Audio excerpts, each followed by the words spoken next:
23 chessmen later, the boy hadn't touched a piece without correction. His finger quivered above the queen. The father exhaled through his nose, a sound the boy now recognized as tactical assessment. "Show me." The queen advanced diagonally, across power conduit lines. The boy's left pinky twitched, an unconscious mirror of the hologram coordinates updating near the spaceport's customs office. Closer. The father nudged the queen 1 millimeter northeast. Drones cycle backups every 90 minutes this intersection. His calloused finger circled 3 squares near the marketplace fountain. 16-minute vulnerability window. He looked up for the first time. When do they change guard? The boy's pupils dilated. His fingers drifted to his bruised cheek. Third bell. After the fruit sellers leave. The father slid a pawn into the fountain square. And who remains? A slow blink. Then, the Waleksi. They pack spices until 4th bell. The hologram under the board pulsed crimson along 2 new vectors, spice merchant stalls and their ventilation shafts. 3 blocks east, 4 troopers began their evening patrol. Their helmet logs noted nothing unusual, certainly not the blacksmiths.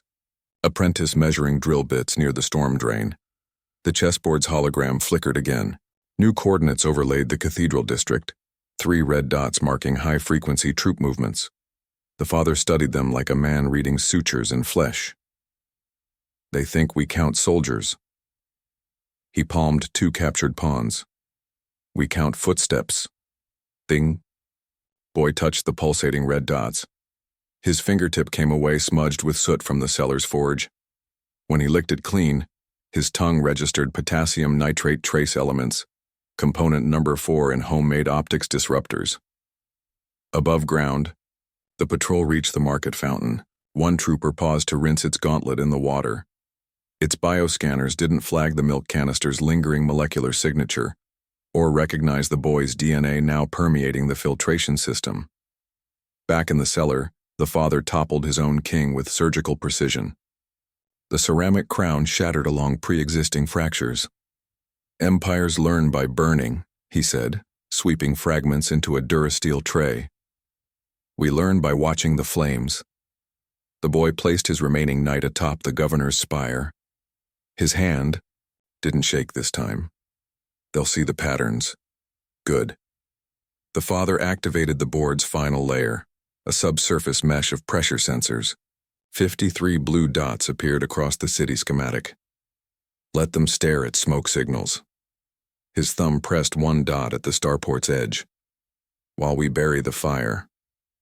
In the armory beneath Sentinel Outpost KX-9, a plasma rifle's cooling vent, jammed with reconstituted ceramic powder. The malfunction wouldn't manifest for 17 hours, precisely when that weapons-assigned trooper would face a Waleksi spice merchant's stray cargo loader near the fountain. The boy pocketed 3 chess pieces, modified now, their bases containing subdermal tracking pellets, his first unsanctioned move. The father noted it without comment. Somewhere beyond the cellar's reinforced ceiling, an Imperial dropship's thrusters whined through atmospheric entry. The sound trembled the chessboard's holograms, just long enough to blur coordinates near. The spaceport. Neither human looked up. The board wasn't their battlefield anymore. Trooper KX-394's last transmission showed his vitals spiking at Oro 317 standard time. His armored boots left scuff marks on the starport loading dock, 3 parallel streaks where he'd braced against the pavement. The security feed cut to static for 11 seconds. When it resumed, the trooper's chassis stood immobile against a coolant tank, systems dark. His core processor had fused itself into molten slag. No blast marks, no energy signatures, just a dead machine. Command called it an induction coil malfunction. Buried the report under 17 layers of encryption, but the armor's internal sensors told another story. 43 seconds of looping memory where KX-394 kept seeing the same image. A human child's face, digitally reconstructed from some corrupted file in his visual buffer. 2 nights later, Supply Convoy Theta-7 stopped responding halfway through the Midtown tunnels. The lead transport's beacon showed it making an unscheduled stop beneath the old granary silos. By the time backup arrived, the three-vehicle column sat empty with engines idling. The troopers' armor remained sealed, their weapons still charging, in the racks. Only anomaly. A dozen chess pawns arranged on each driver's console, cheap market souvenirs, identical to those sold near the Fountain Plaza. The patrol disappearing on day 7 left more evidence. Their helmet cams transmitted 30 seconds of distorted audio before cutting out. Enhanced analysis revealed 3 distinct sounds: the hiss of ruptured hydraulic lines, the click of ceramic components locking together, and, clearest of all, a human voice murmuring coordinates in galactic standard. Not a threat, not a curse. Just numbers, recited like someone reading freight delivery schedules. The father visited the market every morning at first bell. He bought bread from the same vendor, exchanged weather observations with the hydroponics merchant, and always asked about patrol patterns, casual questions delivered while counting coins or adjusting his thermal cloak. Heard the West Side maintenance crew found coolant leaks, he mentioned to the spice seller. The Walexi's frills twitched as she weighed another batch of crimson powder. Third leak this week, she agreed without looking up.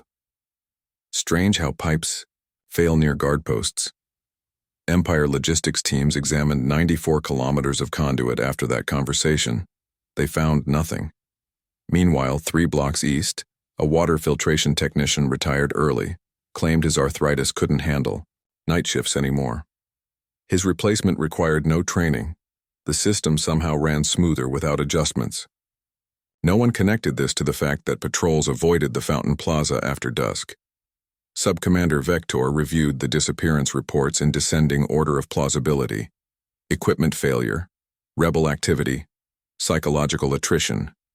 His mandibles clicked against his respirator as he flagged the 7th incident, another silent armor suit found near the spaceport, this one with its visor screen frozen on footage of the marketplace slap. The timestamp matched the assault on the human child exactly. Coincidence wasn't this precise. Surveillance orders updated that evening. Priority targets now included every vendor who'd interacted with the father. The Walexi spice merchant found, her stall inspected daily. The bread seller's deliveries received 3-hour delays at checkpoints. And the old hydroponics grower? His greenhouse got a surprise visit from a full scanner team. They left satisfied, failed to notice 17 seedlings that hadn't been present during prior inventories. Small flowering plants native to human territories, genetically altered to produce electromagnetic pulse shielding. Down in the tactical cellar, the son practiced, with a new piece. A hollowed-out bishop containing liquid metal. He rolled it across the holographic city grid, watching the mercury inside shift like tactical assessments. They're looking at the merchants now, he said while repositioning. A rook. His father nodded, adjusting 3 pawns to reflect the altered patrol routes. Good. Means they're counting faces, not cargo. The next disappearance wasn't a trooper. It was data, specifically the archive logs tracking maintenance schedules. Decades of records on structural weaknesses, outdated security systems, and abandoned service tunnels evaporated from the central database. Technicians blamed corrupted drives. The father blamed poor data hygiene when a sentry asked about the outage. He was mopping floors in the barracks that night, a temporary job, to supplement his forge work. No one questioned why the cleaning crew's shifts kept aligning with systems maintenance. By the 12th disappearance, command stopped filing reports. Troopers just vanished, sometimes during patrols, sometimes from secured bunks. The remaining enforcers developed rituals. Some tapped their breastplates twice before exiting vehicles. Others avoided certain alleyways where shadows didn't match the light angles. The son learned faster than command. He could now move 4 chess pieces before needing correction. His father observed these attempts with the same detached focus he gave the bakery's oven temperatures, another system to understand. They're adding patrols near the silos, the boy noted after placing a night near the industrial sector. This time, the father didn't adjust the piece. 3 things happened that night. The replacement patrols took an alternate route after spotting. Spilled flour across their intended path. The son slept without nightmares for the first time since the slap. And command drafted an emergency request for behavioral experts. They wanted profiles on human resistance tactics. What arrived instead was an advisory about obsessive pattern recognition in prey species, and the dangers of seeing threats where none existed. The market fountain became a barometer. Where Imperial troops once scattered crowds, civilians now lingered, especially near the drainage grates where odd pieces of ceramic sometimes surfaced. Children played with them like game tokens until parents collected the fragments, not for disposal. For the blacksmith's apprentice, who always paid 5 credits per handful with no questions asked. Sub-Commander Vector's armor developed a tremor. His command staff attributed it to aging servos until medics found the cause, a slight but persistent arrhythmia in his primary cardiac node. The same defect had appeared in 17 other officers this month. Their armor logs all showed brief proximity alerts near water sources in the weeks prior. Not enough to trigger contamination protocols, just enough to notice if you were tracking improbable connections. On day 21, Command made 2 decisions. They reassigned all patrols in pairs of 3, a tactical redundancy that halved their coverage area. And they quietly pulled troops back from the residential sectors, concentrating forces around military assets. The retreat wasn't announced, wasn't dignified, just gradual rotations that left certain streets unsupervised during key hours. The chessboard in the cellar reflected these changes. Half the pieces now clustered near the spaceport while entire city quadrants lay open. The sun positioned his queen near an undefended power substation, then hesitated. His father exhaled through his nose, the sound that meant an incoming lesson. "They're not hiding," he said, moving 3 pawns to flank the queen. "They're waiting for us to overreach." Above them, the night's 3rd patrol passed without incident. Their scanners didn't detect the ceramic dust settling onto their armor joints, particles small enough to bypass filters, persistent enough to linger until the next maintenance cycle. Not sabotage, not yet. Just a pattern too subtle for their threat parameters. The sun placed his final piece, a rook modified with a recessed compartment. Inside, a single drop of liquid mirrored the thermal signature of Imperial coolant. A perfect disguise. His father studied it for exactly as long as he'd studied the spilled milk weeks prior. Then, approval, not with words, with silence. Command would later call it an epidemic of equipment failures, when 37% of their forces required emergency maintenance. Technicians would cite stress fractures in servo assemblies and cite poor lubrication quality. Only the flight mechanics noticed the common factor. Every affected unit had patrolled near the marketplace during last month's full lunar cycle. By then, the blacksmith's apprentice had stopped collecting ceramic fragments. He'd moved on to forging steel. The father never asked direct questions. He made observations instead. "These patrol cycles must be hard on your joints," he remarked to the aging dock worker while adjusting the man's hydrospanner. A statement, not an inquiry. The dock worker's armored exoskeletal hand spasmed in agreement before he caught himself. 3 grades downhill, the Walexi spice merchant found her stall visited every 3rd morning, always when the noon patrols had just passed. "They seem to favor your section," the father noted while weighing star anise. His fingers lingered near the scale's calibration screw for precisely 2 seconds. Lot of vibration damage lately. Empire surveillance teams tagged these conversations as harmless chatter for 17 days straight.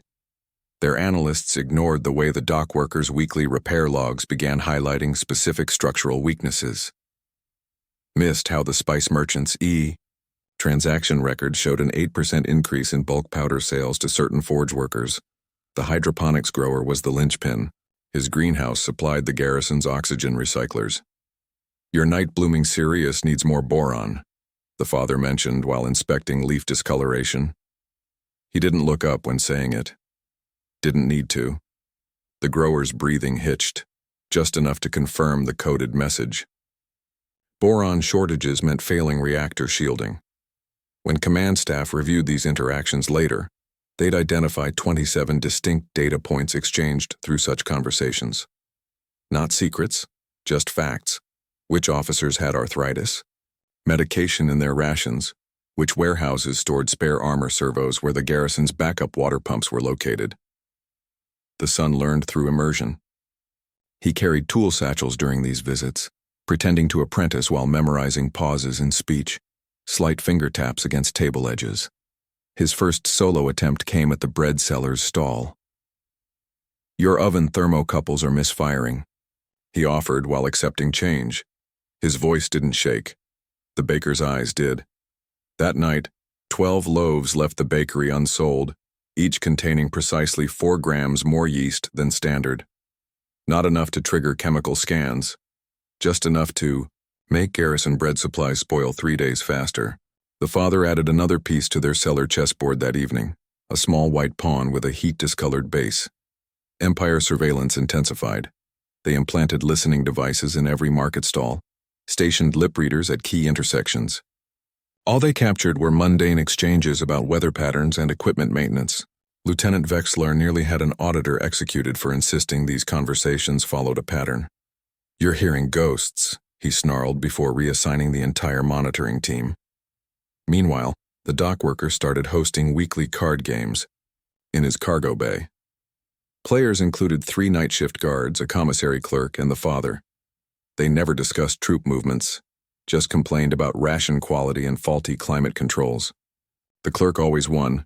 His tell was blinking too often when holding good cards. After the 4th game, 12 cases of armored trooper nutrient paste vanished en route to the western barracks. No forced entry, no broken seals. Just a pallet left, in an unmonitored corridor exactly 17 minutes before the clerk's inventory check. The hydroponics grower made his move next. His weekly delivery included 6 new saplings for the officer's lounge, a hybrid species bred for aesthetic appeal.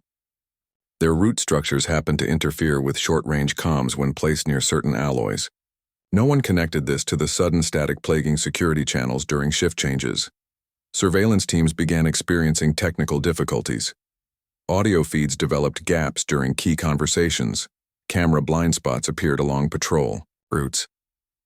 The father noted each malfunction in a small ledger, not dates or locations, just symptoms.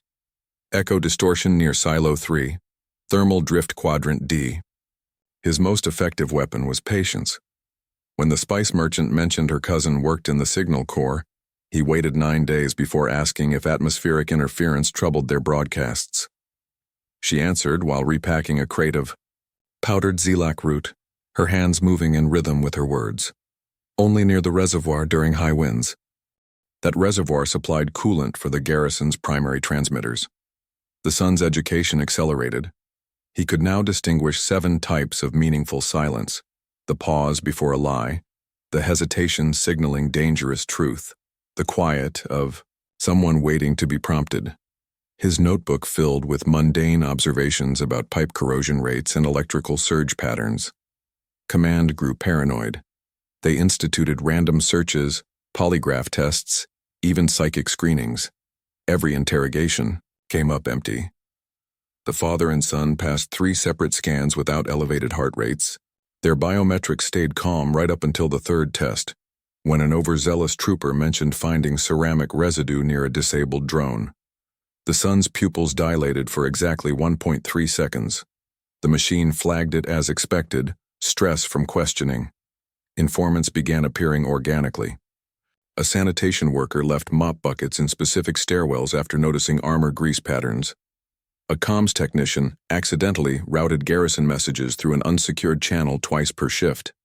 None considered themselves traitors, just irritated employees fixing systemic flaws. The father's masterstroke came at the height of the crackdown. He walked directly up to a newly arrived surveillance officer in the market and asked about the man's homeworld climate. The trooper stiffened, expecting a trap. "Drier than this," he finally answered. The father nodded sympathetically. "Must strain your ocular implants." 7 hours later, the officer submitted a requisition for specialized lens filters, a completely ordinary request that still hadn't been fulfilled when his next watch began. The quartermaster's denial notice referenced standard supply protocols. It failed to mention the father's bi-weekly nephew who swept their office. Command's panic reached critical mass when 20 elite shock troopers marched into the fountain square at high noon. Their polished armor reflected the harsh sunlight, each segmented plate reinforced for close quarters suppression. Behind polarized visors, tactical overlays marked potential threats among the scattering civilians. They'd rehearsed this for weeks: rapid deployment, overlapping fields of fire, urban pacification protocols, standard operating procedure. Ever since those bizarre disappearances started thinning their ranks, the commander's gauntlet signaled advance formation. 12 troopers fanned out to secure perimeter exits. 5 took elevated positions on market stalls, modified jump jets compensating for their bulk. 3 remained clustered around the central fountain where the old human knelt washing tools. That's when the first static burst hit their comms. Not jamming, something worse. Every helmet display simultaneously rendered the same error code. Optical calibration failure. Trooper RX-881 had 0.8 seconds to register his targeting lasers flickering to life without command before his visor erupted in seizure-inducing strobes. Down in the plaza, the fountain's water jets changed pressure. 6 precisely tuned streams arced upwards, not at the troopers, but at their weapon barrels. Liquid hit hot metal with a hiss. Steam clouds erupted just as the second electromagnetic pulse fried their suit gyroscopes. Armored units toppled like unbalanced statues. Those who didn't fall immediately were too busy clawing at their helmets to notice the ceramic tiles underfoot. The plates, installed during yesterday's market renovations, conducted electricity just well enough when drenched. A trooper's thruster pack sparked against wet pavement. Its owner spasmed wildly before crashing through a spice stall. The crowd's initial panic lasted exactly 7 seconds. Then laughter started, first from a Grint dock worker, then spreading through the marketplace as more troopers face-planted into vendor carts. A Walexi merchant actually pointed at Commander Vexler struggling to stand while his armor limbs twitched in opposing directions. Their mirth wasn't hysterical, it was recognition. Not tricks. The father's voice carried from somewhere near the fountain. Not amplified, just perfectly timed between civilian chuckles. Lessons. High above, surveillance drones caught every frame. Not that command could access the feeds anymore. Their monitoring hub reported atmospheric interference, specifically the same piezoelectric ceramic dust now coating every transmission dish in the district. Trooper Gamache was the first to rip off his helmet. His ocular implants sizzled with residual charge. He blindly swung his plasma rifle towards giggling sounds, right as the hydroponics vendor dumped a bucket of engineered algae onto his boots. The substance wasn't toxic, just exceptionally slippery with a side effect of clogging armor joints. What followed wasn't combat, wasn't war. It was humiliation distilled to martial science. Every Imperial contingency failed precisely as planned. Backup squads found their route blocked by toppled cargo loaders, each conveniently parked on weakened support struts. Riot suppression foam canister detonated inside their own ranks when signal spoofers hijacked remote triggers. The medevac hover platform sank 6 inches into the plaza tiles, its anti-grav systems corrupted by ceramic particulate swirling in the fountain mist. For 17 minutes, the finest shock troops in the sector resembled malfunctioning parade floats. Their tactical advantage inverted. Sealed helmets became sensory deprivation traps. Weapon stabilization systems turned against them. Even their encrypted comms compromised. Not hacked, just broadcasting every fumbled order to public channels. Child's recorded voice suddenly replaced all command frequencies. "You look silly." Then static. By the 13th minute, civilians stopped fleeing. The baker threw a loaf at a trooper flailing in algae. The blacksmith's apprentice, not the same boy from weeks prior, but similar enough, pocketed a discarded sidearm with factory-perfect nonchalance. Commander Vexler finally regained partial mobility by manually overriding his armor safeties. His first coherent sight, the father standing calmly near the fountain, watching troopers struggle like overturned beetles, not gloating, assessing, as if memorizing which countermeasures proved most effective. Then the water stopped. No grand finale, no explosions, just an ancient shutoff valve grinding closed beneath the plaza, likely installed generations ago during some forgotten municipal project. The remaining dust settled. Steam dissipated. Silence held for 3 breaths before the marketplace erupted in cheers. Not the ragged cries of rebellion, the full-throated roar of an audience applauding spectacular failure. Command's response. Teams arrived 90 seconds later. They found no insurgents, no contraband. Just 20 elite soldiers covered in flour, algae, and their own riot foam, being helped upright by laughing civilians. Every surveillance feed from that time frame would later show nothing but static. Every weapon discharge report would list accidental misfire during maintenance.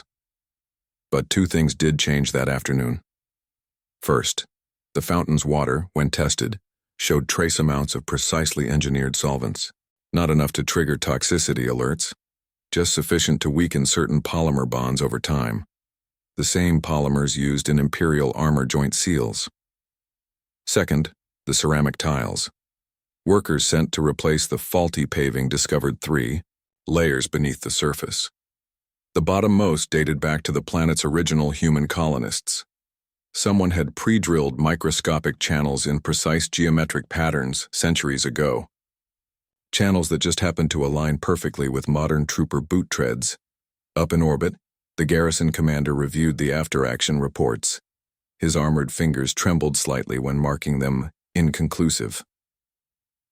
13 decks below, an unwatched maintenance drone adjusted its cleaning route, its buffer tanks now filled with liquid, carrying the same pH balance as that plaza water. At dusk, the father and son walked home through unpatrolled alleys. The boy carried a bag of spare ceramic fragments collected from the chaos. His father hummed, an old human folk tune about patience and riverbanks eroding stone. Across town, a lone trooper scrubbed algae from his armor plating. His scrub brush passed repeatedly over a tiny engraving near the collar, a chess piece someone had etched during repairs. The pawn's base showed hairline fractures. Tomorrow's patrol schedules were already being revised. Fewer units, shorter routes. No fountain approaches. The lesson had landed. Trooper KX-394's final moments played on every public screen in the district. The footage started mundanely, his helmet cam capturing the marketplace slap from weeks prior. Then came the hesitation, footage most soldiers never saw. The father's measured response, the unnerved rattle of armor plating, the first suggestion Imperial power might have limits. The clip looped 17 times before command realized they couldn't stop it. Their surveillance hub became a war zone as technicians discovered the intrusion's depth. Every monitoring terminal, down to handheld scanners, displayed the same restored archives. Not hacked, retrieved. The father had simply collected dust-covered footage from their own deleted files. Years' worth. Wardens beating prisoners, officers skimming rations. That infamous incident where 3 troopers vaporized an entire produce stand because a melon rolled near their boots. Every viewport in the garrison switched to an exterior feed at 0732 Standard Time. Troopers watched themselves watching civilians, then saw the exact moment their reflections turned. One sequence lingered on a lieutenant's visor as it reflected a child drawing in the dirt. The feed zoomed until the crude sketch resolved into a perfect Imperial insignia. Just before the lieutenant's boot crushed it, system admins initiated emergency protocols. Their fail-safes backfired spectacularly. Each attempt to purge the footage triggered a secondary broadcast. Tactical team chatter where soldiers joked about executing combat drills near schools. One major's voice stood out. "It's just noise. To them anyway." The recording cut to that same officer sobbing 3 weeks later when his own son's conscription notice arrived. Command had 2 choices: shut down citywide communications entirely, admitting systemic weakness, or let the evidence play. They hesitated. The father didn't. His lone commentary came through clear between clips. "You assumed we couldn't access your eyes." Then a technical readout showing exactly how many surveillance drones had recently received maintenance from human-staffed depots. The propaganda arm mobilized too late. Their denial broadcasts encountered an unforeseen problem: authenticity markers. The father had restored original verification codes to every incriminating file. Troopers recognized real footage when they saw it, particularly the private moment, where Garrison Commander Vexmar adjusted his medals while watching a subordinate strike a civilian. The angle suggested the recorder had been inside his own office decor. Morale fractured along predictable lines. Younger soldiers stared at their gauntlets like strangers. Veterans developed sudden headaches when ordered to patrol. No mutiny occurred. Just an epidemic of malfunction reports. Audio pickups transmitting accidental whispers, visor displays, glitching to show mercy protocols supposedly deleted years ago. The son's education continued underground. His father showed him the recording rig, 12 ordinary data sticks spliced into surveillance relay junctions. No hacking necessary when you could physically rewire Empire tech during routine maintenance. Truth doesn't need persuasion. The ew, man said while adjusting a playback module. Just exposure. Marketplace dynamics shifted overnight. Civilians stopped flinching at armored footsteps. Vendors openly tested prices on garrison purchasers. The change manifested most clearly near the fountain where the initial slap occurred, now a pilgrimage site of sorts. Visiting troopers often found their helmet cams activating unbidden, replaying that notorious clip with augmented reality tags highlighting crowd reactions they'd missed originally. Command attempted damage control via public trials. 3 low-ranking troopers took the fall for isolated conduct breaches. Their sentencing hearing transmitted live, until someone spliced in footage of those same troopers receiving commendations for the exact actions now being punished. The broadcast cut to static after 17 seconds of the high judge's face cycling through expressions. By week's end, 53 troopers had requested transfers. Not resignations. The Empire didn't allow those, just sudden urges to serve, on frontier worlds. Their departure logs showed an anomaly. Every requester had patrolled the market district during that fateful slap incident. None mentioned the footage directly, just cited environmental allergies or equipment incompatibility. The father's masterstroke came via the Empire's own infrastructure. Their emergency broadcast system, reserved for invasion alerts, activated at dawn. Every citizen's personal device displayed the same 20-second loop. Commander Vexmar's private quarters, live, as he reviewed casualty reports while eating breakfast. His mandibles twitched in rhythm with casualty numbers, not remorse. Indigestion. Chaos erupted topside. Panicked technicians severed primary power leads. The backup generators brought everything back online, now permanently stuck displaying garrison energy consumption metrics. Specifically, how much extra power went to officers' luxury suites versus civilian sector blackouts. A child could follow the comparison graphs. Underground, the son synced his final recorder to the mainframe. His hands didn't shake anymore. They're scrambling to delete everything, he observed as error alerts flooded nearby screens. His father handed him a ceramic data wafer, the kind used in old archive systems. Deletion confirms truth exists, he said. The wafer's surface showed microscopic etchings of Imperial logos overlaid with chess piece silhouettes. Above them, Command's purge attempts backfired spectacularly. Each deleted file generated an automatic receipt, these now printed endlessly in public kiosks across the city. The papers stacked up faster than collection crews could burn them. Civilians started preserving particularly damning ones as curiosities. Then keepsakes. Then, when patrols weren't looking, wall decorations. Last holdouts emerged among garrison staff, lower-level clerks and maintenance crews who quietly sabotaged surveillance systems. Not through open defiance, just accidentally leaving recording buffers full or lens covers on during key incidents. The pattern grew too consistent to ignore once watch commanders reviewed their own internal feeds and realized half the footage had gaps exactly when troopers misbehaved. Original footage of the market slap gained new context when spliced with alternate angles. Security drones had captured more than command realized, including the off-camera moment when the father noted the exact position of every nearby trooper, before kneeling. His fingers had flexed twice, likely signaling someone in the crowd. Now visible was the Welexi merchant adjusting her belt recorder in response. Final confirmation of systemic collapse came via the Empire's own survey teams. Polling towers meant to gauge civilian obedience started returning bizarre results. response patterns matching chess moves more than sentiment metrics. One particularly telling sequence repeated across districts, squares corresponding to market, fountain coordinates polling defiant, while garrison sectors showed wavering. The data aligned perfectly with the father's old city grid chessboard. Trooper desertions began in earnest after that. Not dramatic escapes, just soldiers failing to report from leave, their armor found abandoned in lodgings with 3 chess pieces arranged on the breastplate, always the same configuration, 2 pawns flanking a knight. Market vendors started calling it the quiet resignation pose. The son completed his training during this exodus. His final test came when intercepting a courier drone meant for command, its data core filled with panic reports from neighboring sectors.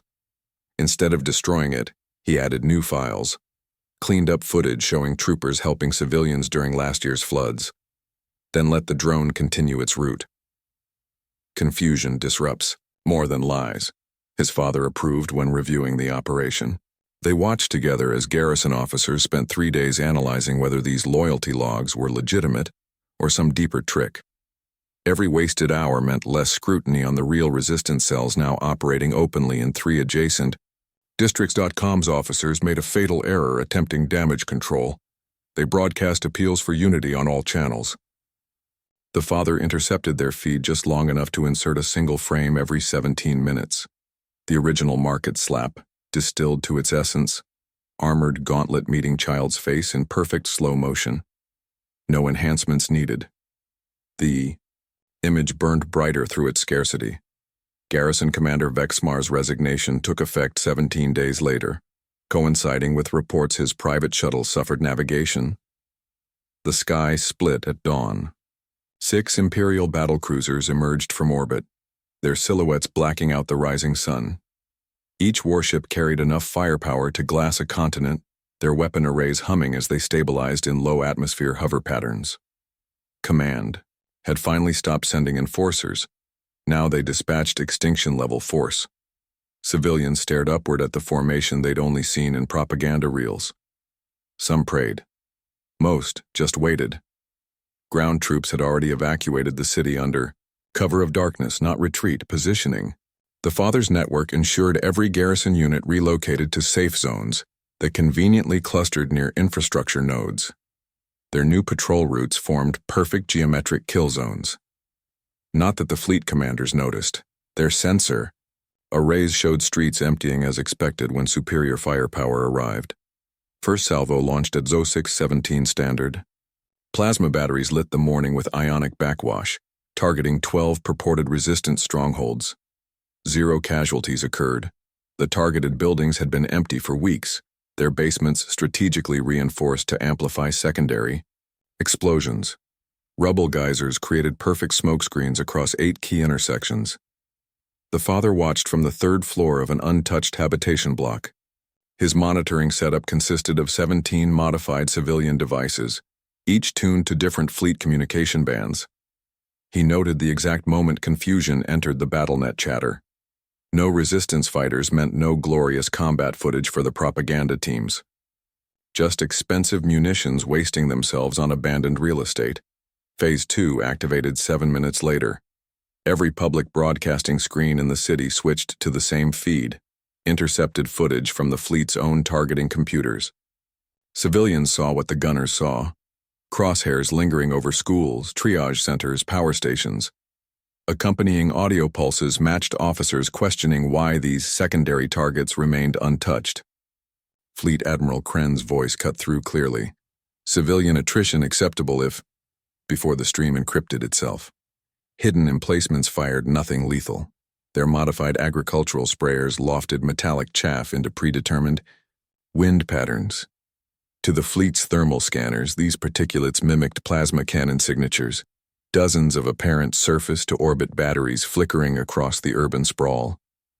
Targeting computers flagged 17 new threats in the first 90 seconds. The sun triggered the 3rd sequence from a storm drain access shaft. His palm-sized detonator activated 72 vibration charges buried beneath major thoroughfares. Not explosions, precise seismic pulses. Buildings remained intact. The fleet's gravimetric sensors went haywire, reading the patterns as attempted.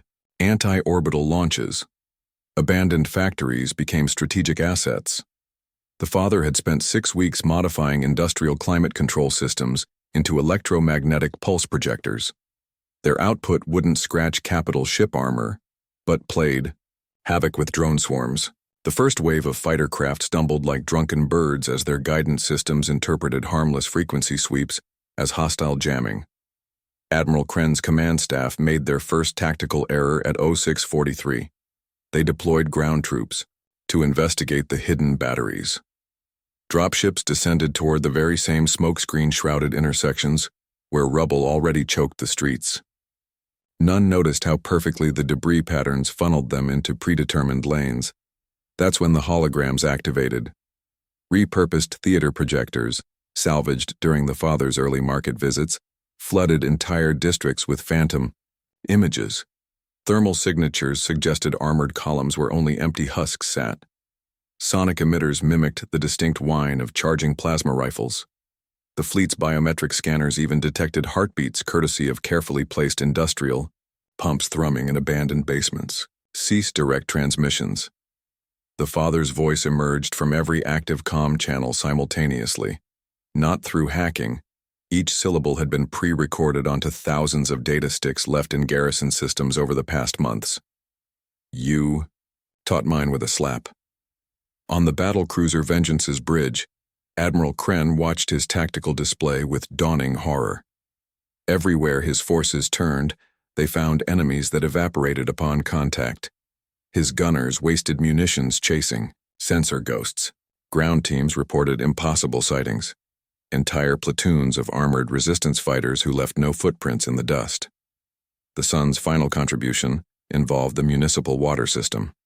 Overpressured hydrants erupted at precise intervals. Their spray laced with conductive particles that created localized interference fields. To hovering gunships, these appeared as sudden energy shield deployments. 3 pilots fired reflexively, their munitions cratering empty parks and civilian transit tunnels. By 0730 Standard Time, the fleet had accomplished precisely nothing beyond turning large portions of the city into smoking ruin, all devoid of actual resistance presence. Their casualty report showed 19 troopers injured, all from friendly fire or landing mishaps. Civilian casualties remained at 0. The propaganda victory command sought had inverted itself. Hunger did what plasma couldn't. The father had ensured all regional agri-complexes conveniently lost power during the assault. Fleet logistics rapidly discovered their ground forces carried only combat rations, insufficient for governing a starved populace. Within hours, occupation troops found themselves distributing their own food supplies just to prevent riots. Last humiliation came via the Empire's own infrastructure. Emergency beacon Gamma 9 began transmitting on all frequencies, a captured BattleNet channel showing Admiral Kren's private deliberations. The footage revealed him repeatedly demanding proper enemies to justify glassing the city. His staff's nervous objections played clearly before cutting to earlier footage. The marketplace slap followed by 17 identical incidents from other worlds. The fleet's withdrawal commenced at dusk, not as victors but as baffled architects of their own embarrassment. Their sensors had registered overwhelming resistance forces. Their weapons had expended enough munitions to level mountains. Yet the only verifiable damage was self-inflicted. From a rooftop near the spaceport, the father watched the last cruiser climb through cloud cover. His recording device captured the exact moment its engines stalled briefly, a hiccup caused by particulate buildup from all those pointless atmospheric bombardments. The engineering would require weeks of maintenance. The sun emerged from the access tunnels, his breather mask streaked with hydraulic fluid from manually adjusting water mains. He didn't cheer, just nodded toward the chessboard waiting in their cellar. The final pieces required positioning. Across the city, Imperial collaborators quietly updated their ledgers. None marked the day's events as rebellion, just systemic maintenance failures. The father's network ensured these reports would reach command exactly as written. Gunships still patrolled the skies. Armored units still occupied key districts. But something fundamental had shifted. The Empire's invincibility myth lay shattered across 37 recorded instances of tactical ineptitude. Every civilian who'd watched the fleet waste its fury on ghosts now understood. True power couldn't be measured in megaton yield. In orbit, Admiral Kren reviewed the after-action reports. His claws left gouges in the strategy table when he reached the final assessment: no identifiable hostile presence engaged. The accompanying sensor log showed 17 separate instances of targeting systems locking onto their own reflection signals. Beneath the city, the final chess piece clicked into place. A simple pawn, modified with a transmitter salvaged from a downed drone. The father didn't smile, just tapped its crown twice, activating the signal that would begin distributing all today's intercepted footage to neighboring star systems. Each packet included helpful galactic standard subtitles explaining key tactical errors. The Empire's retaliation force had come expecting annihilation warfare. They'd been given a master class in systemic disruption instead. Their own sensors confirmed no resistance forces existed to crush, just an entire population that had witnessed their would-be conquerors wasting fortunes on imaginary enemies. Market stalls reopened at dusk. Vendors assessed damage with surprising nonchalance. The Walexi spice merchant actually laughed when finding her stall intact beside a glassed crater. "Missed again," she told the passing patrol. The troopers didn't even bother pretending not to understand. 3 light-years coreward, a different Imperial garrison intercepted the first data packets. Their communications officer hesitated exactly 3.8 seconds before filing the report under training materials. Not treason, just professional curiosity about potential vulnerabilities in fleet protocols. The father and son walked home through alleys strewn with hologram projector fragments. Their footsteps avoided the still glowing plasma scars with practiced ease. Above them, the first stars appeared as the smoke cleared. Not a single orbital defense laser fired. Admiral Kren would later describe the operation as unsatisfactory but inconclusive in his official logs. The father had a simpler term for it: leverage. The father's face appeared on every screen simultaneously, from the garrison commander's tactical display to the hydroponic grower's weather monitor. No static preamble, no warning, just sudden clarity, as his calloused hand adjusted the camera's focus with the same precision he'd applied to spilled milk weeks earlier. "Never slap our children," he said. 4 words that bypassed 17 layers of Imperial encryption like they weren't even there. Behind him, 19 split-screen feeds showed the Empire's finest moments. Troopers vanishing mid-patrol, commanders reviewing casualty reports while eating breakfast. Admiral Kren's fleet wasting munitions on empty streets. Each clip ended with the same 5-second shot. The original market incident in perfect slow motion. The boy's head snapping sideways under that armored gauntlet. High Command's response was immediate and predictable. Tech teams severed primary transmission nodes. Their backups activated precisely on schedule, playing the same broadcast. Cutting power only amplified the effect, as emergency battery-lit screens in hospitals, transit hubs, and even armored vehicles continued displaying footage the Empire couldn't purge. Someone had physically spliced the data into every output circuit. The propaganda ministry made their last mistake then. They ordered all citizens to ignore rebel falsifications. Their denial played right beneath footage of themselves falsifying casualty reports. Side by side, the contrast needed no commentary. A child could see the truth. Many did. School monitoring feeds captured young ones pointing out inconsistencies before teachers could react. 17 light-years away, an Imperial governor watched the transmission on his private terminal.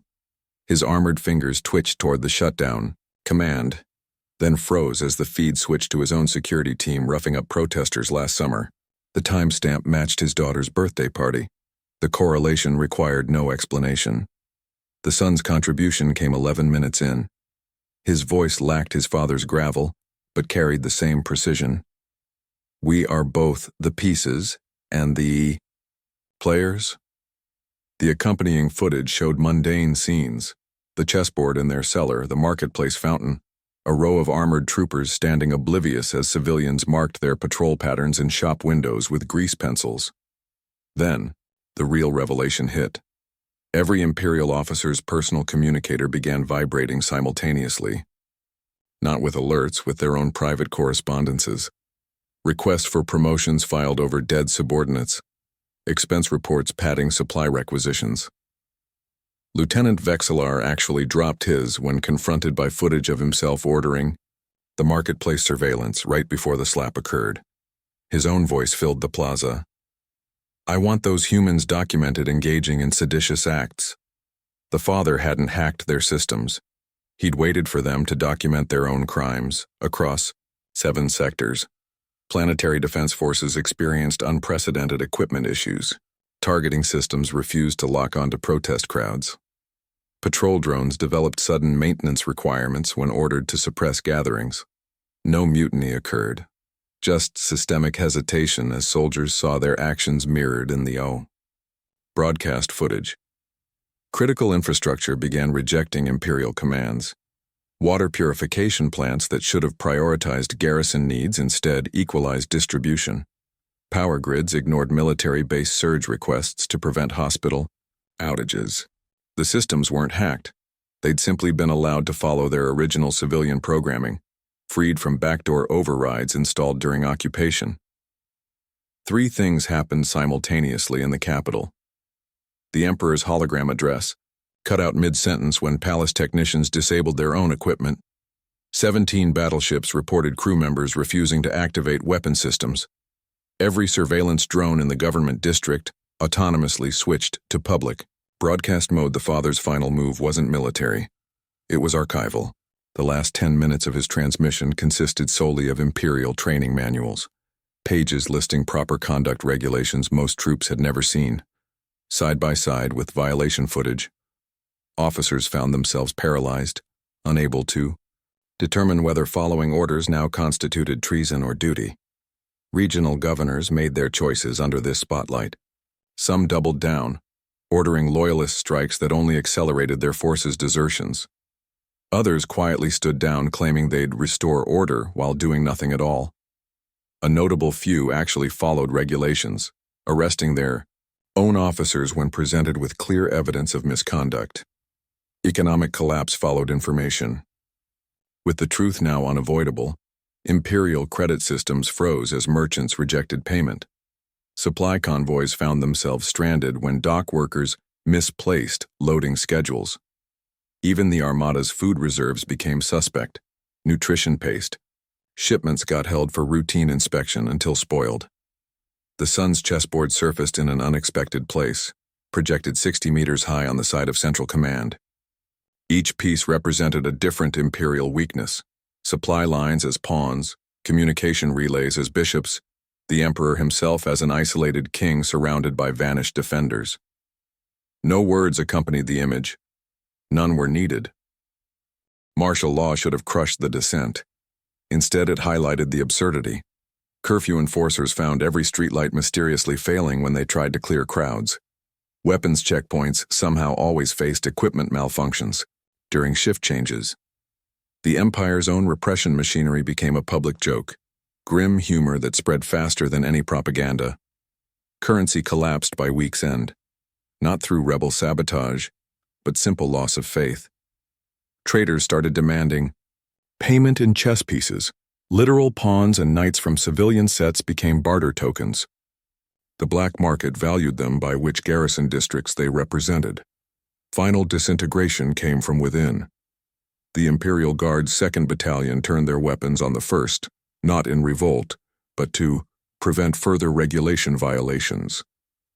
Their commander cited 3 separate manual clauses while doing so. Paperwork followed protocol perfectly even as the Empire burned. The father and son watched the implosion from their cellar. The chessboard before them now showed the entire sector, each system represented by modified pieces. At its center sat a single black rook with a cracked foundation, toppled but not removed. Never the objective, the father noted as distant. Explosions rattled the ceiling dust. Only the method. His son placed a white queen beside it. Not aggressively, just present.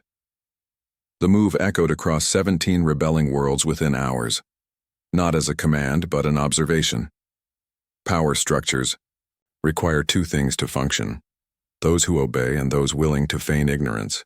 Remove either, and the machine eats itself. Seismic charges detonated beneath Central Command at dawn. Not the Resistance's work, Imperial demolition teams following outdated contingency plans. Their own protocols turned citadels into craters, without a single rebel firing a shot. The last Imperial broadcast originated from a supply clerk's terminal. It showed empty corridors and abandoned workstations before cutting to 17 years' worth of deleted incident reports, flooding uncensored into every database simultaneously. No manifesto accompanied the data dump, just timestamps. At midday, the hydroponics merchant found her stall overwhelmed with customers, not for spices but the flowering plants she'd quietly cultivated from human seedlings. Their petals opened wider under sunlight, revealing delicate electromagnetic shielding properties when arranged in specific patterns. Children strung them into necklaces that just happened to block bioscanners. The father's face hasn't appeared on screen since that initial broadcast, but his forewords echo in unexpected places, scratched onto armored plating, whispered during inspections, encoded in maintenance requests. A complete taxonomy of Imperial collapse would require noting every instance, which is precisely why it sticks. In the cellar, the chessboard collects dust. Its pieces remain where they last fell, not as a monument but a tool left ready. The son walks the marketplace now, past trooper barons and rewired surveillance posts. His hands stay clean, but vendors still call him Little Bishop when he passes. Final lesson: there's no official marker where the slap occurred, just a slight discoloration in the Fountain Plaza tiles where spilled milk once pooled. Children play there now, their games sometimes incorporating ceramic fragments from some forgotten set. The Empire didn't fall to weapons. It dissolved in the space between what they did and what they documented.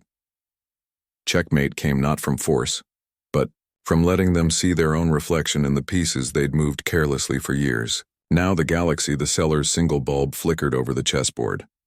The father placed a king on the edge, not center, its base deliberately chipped. Across sectors, abandoned garrisons stood empty, their surveillance feeds still looping, footage of troopers inspecting nothing. The son adjusted a pawn, his fingers pausing where the market fountain coordinates would be. No grand speeches echoed through liberated cities, just children repurposing ceramic fragments into game pieces, vendors weighing spices under repaired canopies, dock workers finally unloading shipments without scans. The father didn't smile.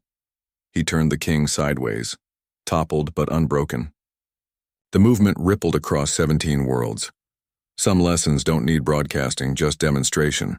A galactic trooper slaps a 10-year-old boy in a crowded market, thinking it's just another day of dominance. But the father doesn't react with rage. Instead, he picks up the spilled milk, steadies his son, and locks eyes with the alien. "Never mistake kindness for weakness," he says, his voice calm but lethal. "This isn't a story about revenge. It's about strategy. And by the end, the Empire will wish they'd never laid a hand on that child." The market reeked of brine and burnt oil as the armored trooper's gauntlet connected with the boy's cheek. The milk canister hit the pavement with a hollow clang, white liquid pooling between cobblestones. No hesitation, no warning, just reflex. The armored enforcer didn't even break stride until the child staggered into a fruit stall. Apricots tumbled like crushed planets. Around them, 36 species froze mid-barter. The crowd's collective inhale tasted like ozone and sweat. Then came the anticipation. Everyone knew how these stories ended. Humans erupted, humans screamed, humans died. The father knelt instead. His calloused hands righted the spilled canister first, methodical as a surgeon suturing wounds. He didn't look at the trooper. Not yet. When his fingers brushed his son's reddening cheek, they paused, less a caress than a battlefield assessment. The boy didn't cry. That was the first anomaly. The trooper's helmet tilted. Its polarized visor couldn't hide the way its armor plates rattled, subtle as a misfiring thruster. This creature had slapped human children before. It recognized the pattern. Rage should be flooding the plaza by now. Adrenaline. Threats. Instead, the father stood, milk canister secure in his grip. "Never mistake kindness for weakness," he said, and his voice carried like a blade clearing its sheath. Behind the trooper, two others shifted to high alert. Their plasma rifles cycled from idle to standby with a telltale whine, yet the father just walked, every step precise, deliberate. 5 paces took him to the public fountain. He submerged the canister, not to wash it, but to chill the contents. Then he returned it to his son's hands. The boy studied the droplets rolling down the metal. His fingers tightened. First lesson. Even broken things retain their purpose. Across the plaza, the alien troopers exchanged frequencies through their helmet comms. A debate crackled in clicks and static, whether to execute this humiliation or dismiss it. The leader settled on disdain. Its armored glove flicked dismissively as the patrol moved on. A Welexi spice merchant was the first to exhale, her frills flattened against her skull, not in relief but revelation. She'd witnessed human fury before. This was something colder. Calculated. The father didn't watch the troopers leave. His attention stayed on his son's face, reading the quiet fury there like a tactical display. Second lesson. Violent men expect violence. They don't prepare for patience. Dust settled over the milk stains as the market's murmur resurged. Except now, words carried new weight. A dozen conversations pivoted from fear to calculation. A Grint dock worker adjusted his toolkit with sudden purpose. The Tarkin jeweler stopped polishing gems to study human faces instead. Because here's what the troopers missed when they marched away. The slap didn't intimidate. It enlightened. Every bystander now understood 2 truths. First, the Empire's enforcers would strike children without provocation. Second, at least one human knew exactly how to make them regret it. This wasn't a moment of defeat. It was the first move on a board the troopers didn't realize they'd stepped onto. The father led his son down the alley's shadows, their footsteps silent against the Duracrete. Above them, a surveillance drone altered its patrol route, discreetly, as if even the machines were choosing sides. And in the trooper barracks that night, laughter, jokes about human cowardice. Not a single warrior noticed their commander's gauntlet, tapping an erratic rhythm against the armrest. Not fear, not yet. But the first whisper of doubt, like an engine grinding against a foreign substance in its fuel line. Meanwhile, in a cellar beneath a blacksmith's forge, a father and son sat opposite a chessboard. The boy reached for his pawn. His father's hand intercepted, not to stop him but to reposition the piece half a centimeter left. "Anger makes noise," the man said as the furnace glow painted their faces. "Patterns don't." Outside, the night's 3rd patrol failed to report in. Just a comms glitch, surely. Nothing to connect it to a child's slapped cheek or a milk canister washed in a public fountain. The pawn advanced. The game had begun. The chessboard occupied precisely 7% of the blackened steel table, an exact replica of New Keswick's starport district rendered in worn ivory and ebony. The father placed a pawn on the eastern quadrant where supply lines converged.